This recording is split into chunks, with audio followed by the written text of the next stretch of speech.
Hello guys, welcome back to our channel Nai Udaan. मैं हशमत सईद। उम्मीद करता हूँ आप लोग अच्छे होंगे। आज की इस वीडियो में बेसिकली हम बात करने की कोशिश करेंगे जामिया बीएड के बारे में। बीएड जनरल, अगर आप बीएड करना चाह रहे हैं और स्पेशली बीएड इन जनरल करना चाह रहे हैं तो कैसे आपको तैयारी करनी है, सिलेबस क्या है, कितने नंबर का पेपर है, कौन एलिजिबल है, कितने सीट्स हैं और कितने लैंग्वेज में, उसी तरीके से कितने सब्जेक्ट्स आप बीएड कर सकते हैं। इस तरह के एज ए एस्पिरेंट जब आप तैयारी करना शुरू करते हैं, आपके मन में जो जो सवाल है, फिर जो जो डाउट्स होते हैं, उन तमाम डाउट्स का और जो सवाल है उसका जवाब आज की इस वीडियो में हम ढूंढने की कोशिश करेंगे। हम बीएड के एक स्टूडेंट से बात करेंगे और उनका पूरा एक्सपीरियंस जानेंगे, वो किस तरह तैयारी किया और क्या क्या इंपॉर्टेंट है, आपको कैसे तैयारी करना चाहिए। डायरेक्ट आइए हम मिलते हैं वीडियो में। मदर साहब, सबसे पहले आपका हमारे चैनल में स्वागत है। Thank you sir. और आपको जामिया मुबारक हो। जामिया ड्रीम यूनिवर्सिटी है, हर किसी का ड्रीम ये फुलफिल नहीं होता, बट आपका हो गया, इसलिए बहुत बहुत मुबारक हो आपको। Thank you sir. जामिया में आप बीएड कर रहे हैं, बीएड कौन सा, स्पेशल है जनरल? General BEd sir. कौन से ईयर में? सेशन मेरा है 23 से 25। ओके, तो अभी कौन सा ईयर? अभी फर्स्ट ईयर चल रहा है, एग्ज़ाम हुआ जस्ट। ओके, तो बताइए जामिया लगभग पिछले 6 महीने 7 महीने से आप जी रहे हैं, जामिया कैसा लग रहा है आपको? आपके फैकल्टीज या फिर कैंपस इन्वायरमेंट कैसा लगता है आपको? सर जामिया का तो फैकल्टी बहुत A1 है सर। हम्म। आसानी से सब कुछ मिल जाता है। A1 कैंपस मिल रहा है और दोस्त सारा कैसे चीज़ मिल ठीक रहे है। हैं आपको? सब कोई इन्वायरमेंट सर्कल, फ्रेंड सर्कल भी बहुत अच्छे हैं।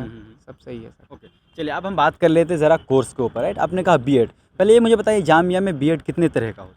सर 3 तरह का जामिया में बीएड होता है। BEd nursery, BEd general, BEd special. मैं जनरल बीएड में हूँ। आप जनरल में, तीनों में मुझे बेसिक फ़र्क बता सकते हैं, तीनों में क्या फ़र्क है? जनरल बीएड में है 200 सीट है और बाकी स्पेशल बीएड और बीएड नर्सरी में 30-30 करके सीट है। और जनरल बीएड में हम लोग सारे जनरल वाले बच्चों को पढ़ाते हैं और स्पेशल बच्चे वाले को स्पेशल बीएड में पढ़ाते हैं। जैसे जो हाँ किस जो तरह के special? स्पेशल, जैसे कोई लंगड़ा हो गया, कोई काना तो हो जिस गया, जो कुछ हाँ disability डिसेबिलिटी वाला। अच्छा, और उसके बाद बीएड नर्सरी में ये होता है कि 1 से 5th वाले बीएड नर्सरी, जिसे डीएलएड बोलते हैं, उसी में पढ़ाया। Okay okay.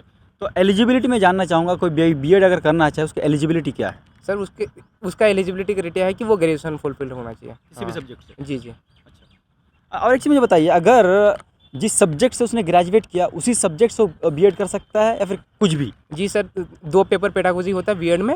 एक जैसे मान लो जिसमें अगर कोई जनरल बीएड कर या ऑनर्स किसी पेपर में, जैसे मैथ्स में होगा तो मैथ्स, और उसके बाद एक मतलब दूसरा पेडागोजी देगा, जैसे सोशल साइंस इन जनरल देता है, तो 2 पेडागोजी होता है।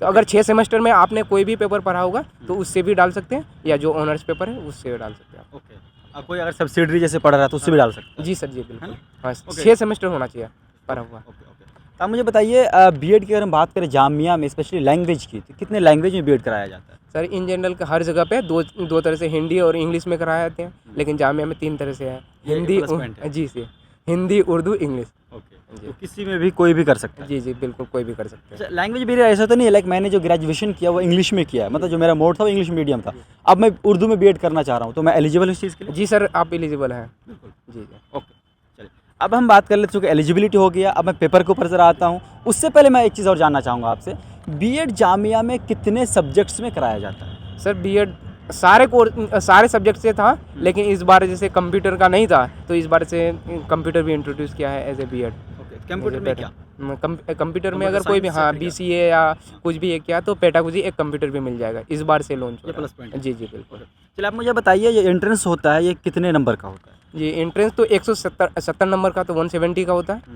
उसके बाद 30 नंबर का इंटरव्यू होता है, यानी 15% इंटरव्यू के होंगे। 170 का जो आपको क्वेश्चन आता है, ये पूरा एमसीक्यू में होता है या फिर रिटर्न भी होता जी एमसीक्यू होता है पूरा। है ओनली? जी जी। कितना टाइम मिलता है इसका अटेम्प्ट करने का? 3 घंटा मिलता है इसमें।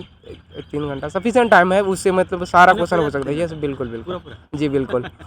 ओके, चलिए अब मैं थोड़ा सिलेबस जानना चाहूँगा आपसे। राइट, जैसे आपने कहा 170 नंबर का पेपर होता है, 170 नंबर को सिलेबस के अकॉर्डिंग अगर मैं डिवाइड करूँ तो क्या क्या सिलेबस है? इसमें 3 तरह, बेसिकली 3 तरह का है। एक जनरल एबिलिटी है, उसमें से जनरल इंटेलिजेंस हो गया, जनरल अवेयरनेस हो गया, उसके बाद रीजनिंग हो गया, और उसके बाद लैंग्वेज प्रोफिशिएंसी हो गया, उसमें 60 नंबर का होता है। और उसके बाद एक टीचिंग एप्टीट्यूड। हाँ टीचिंग एप्टीट्यूड, और उसके सब्जेक्ट कम्प्रीहेंसिव एप्टीट्यूड, उसमें 60 नंबर का होता है। ओके, क्या ये सब्जेक्ट कॉम्प्रिहेंसिव क्या होता है? सब्जेक्ट कम्प्रिहेंसिव जैसे मान लो किसी को मैथ्स में अगर पूछेगा तो मैथ्स का ही पूछेगा, लेकिन बेसिकली वो उतना ही 9-10 का ही मैथ रहता है। वो सिर्फ सिलेबस में लिखा हुआ रही कि 11-12 का, लेकिन 9-10 का ही पूछता है पूरा। अच्छा, फिर तो ईज़ी होता जी जी बिल्कुल ही होता है। है। उसी तरह जो टीचिंग एप्टीट्यूड आपने कहा, तो टीचिंग एप्टीट्यूड में किस तरह के क्वेश्चंस होते हैं? टीचिंग एप्टीट्यूड में नॉर्मल क्वेश्चन रहेगा, जैसे मान लो कि बच्चे अगर क्लासरूम में बैठ के शोरगुल करेंगे तो आप क्या करेंगे, अब कोई बदमाशी करेगा तो बच्चे को कैसे ये करेंगे, तो वही सिर्फ normal. Like as a teacher आप किस तरह उसको हैंडल कर सकोगे, ये सारे क्वेश्चंस उसमें यस होते हैं। यस। उसी तरीके से आपने कहा जो मेंटल एबिलिटी है,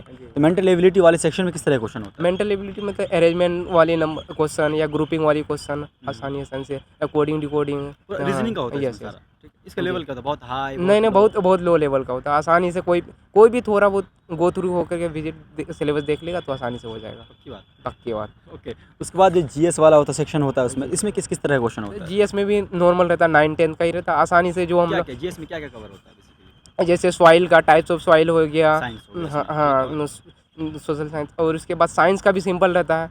अच्छा, साइंस में क्या सिर्फ केमिस्ट्री से आता है, फिर केमिस्ट्री बायो फिजिक्स सब से आता है? तीनों से आता है, फिजिक्स केमिस्ट्री बायो से ही आता किस है। क्लास से? आसानी 6 से 10 तक ही रहता है बस? बस। फिर तो मैं भी बड़ी attempt कर सिंपल, सकता बिल्कुल बिल्कुल। नॉन साइंस रहे साइंस रहे कोई भी नहीं, सब कोई कर सकते हैं। हूँ। ओके, उसके अलावा हिस्ट्री, पॉलिटी, सोशियोलॉजी इस तरह क्वेश्चन होता हाँ है? जी जी बिल्कुल। इसकी हिस्ट्री हुआ, ज्योग्राफी हुआ, इकोनॉमिक्स हुआ, और उसके बाद पॉलिटिकल साइंस हुआ। आसानी से इसमें भी बहुत नॉर्मल से क्वेश्चन रहते हैं, सिंपल जैसे का क्वेश्चन हाँ। अगर एक अपडेट जैसे मान लो कि लोकसभा में सीट कितने हैं, नॉर्मल। हाँ है ना? हाँ। करंट अफेयर भी पूछते हैं 30 नंबर के।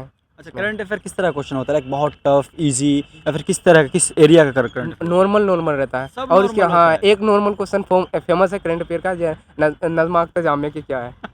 तो अब तो नजमा अख्तर जामिया की कुछ रही नहीं, तो अब जो करंट है वो आ सकता है, मतलब जामिया के करंट वीसी को नहीं पूछा जा सकता है, जी जी बिल्कुल है ना? जी। तो बच्चों आप जामिया के वीसी कौन है ज़रूर देख लेना, अभी करंट कौन है, क्योंकि नजमा अख्तर का जो टेन्योर है वो ख़त्म हो चुका है कि नहीं?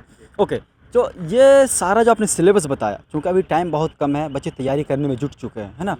तो कैसे पढ़े कम समय में, कहाँ से पढ़े जो उसके लिए सफिशिएंट हो और वो एग्ज़ाम क्रैक कर सके?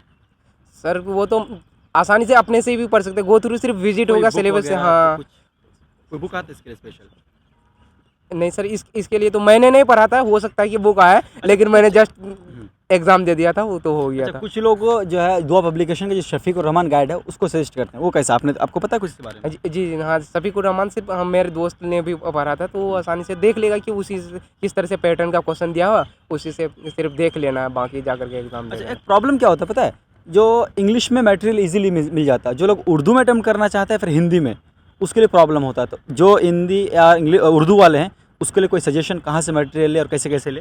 कि वो तीनों लैंग्वेज में, वो एग्ज़ाम तो तीनों लैंग्वेज में, इंग्लिश हिंदी उर्दू तीनों तैयारी रिटर्न की का। बात कर और रहा हूँ। तैयारी की बात है तो गूगल से भी या यूट्यूब से देख सकते हैं, आपका चैनल आपका क्लास से भी ज्वाइन कर सकते हैं। हाँ, उड़ान क्लास। ओके, हाँ, इसके अलावा और? जी। और उसके बाद जो उसने पढ़ा होगा, ग्रेजुएशन कहीं से भी कहा होगा, तो बेसिक उसमें कोई दिक्कत नहीं होगा, आसानी से कर सकता है आदमी। तो हम ये कह सकते हैं किसी ने अगर ग्रेजुएशन अच्छे से करा हो, ग्रेजुएशन में अच्छे से पढ़ा हो, तो बीएड उसके लिए इजी हो जी जाएगा? बिल्कुल, बहुत ईजी है। ग्रेजुएशन कर लिया तो उसमें कुछ सोचना है, जा करके एग्जाम देना है, थोड़ा मतलब रिविजिट हो जाना है सिलेबस को, गो थ्रू, सिर्फ बस आसानी से हो जाएगा। इतना ही? जी, मेरा परसों पेपर था, उसके बाद आज देना था, सिर्फ सिलेबस भी मुझे पता नहीं था, तो मैंने जा करके पेपर दिया तो हो गया था सर। तब भी एक आपने अच्छे से पढ़ाई किया था तब जाके हो गया आपका, है ना? हाँ, ओके, आप किससे बीएड कर रहे हैं अभी? तो मैथ और फिजिक्स है मेरा। अभी जी जी। अच्छा, ड्यूरिंग द बीएड पीरियड आपका जैसे टीचिंग का जो प्रैक्टिस वगैरह होता है वो सब मिल रहा है आपको? लाइक कहीं आप एज अ गेस्ट टीचर पढ़ाने जा रहे हैं, ट्रेनी ऐसा हो रहा है यहाँ पे?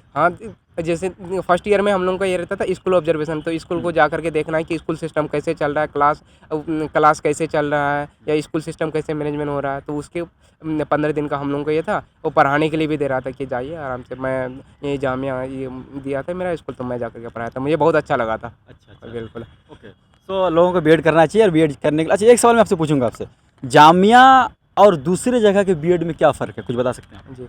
जी, अगर दूसरी जगह से कर रहे हो, जैसे कोई यूपी हो गया, बिहार हो गया, कहीं से भी करता है, तो हाँ, तो प्राइवेट से भी कर सकते हैं। तो दो तरह का लैंग्वेज है, लेकिन जामिया में एक प्लस पॉइंट है कि यहाँ पे उर्दू, इंग्लिश, हिंदी तीनों में है। अच्छा, दोनों के वैल्यू में कोई फ़र्क होता है? जामिया की जो डिग्री होगा इसकी वैल्यू में और बाहर की डिग्री में? जी बिल्कुल, यहाँ पे ISC फैकल्टी है, तो यहाँ पे सबसे मोस्ट इम्पोर्टेंट माना जाता है, इंडिया का सबसे बेस्ट लेवल, उसके RI के बाद।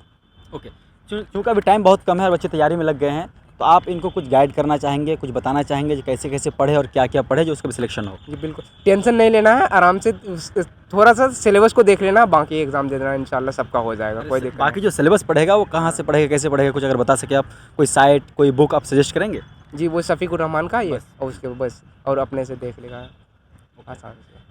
चलिए मजहर साहब, इतनी सारी अहम जानकारी देने के लिए आपका शुक्रिया। उम्मीद करता हूँ जिस उम्मीद से आपने बीएड ज्वाइन किया उसमें कामयाब और बहुत अच्छे टीचर बने आप। जी बिल्कुल, शुक्रिया सर।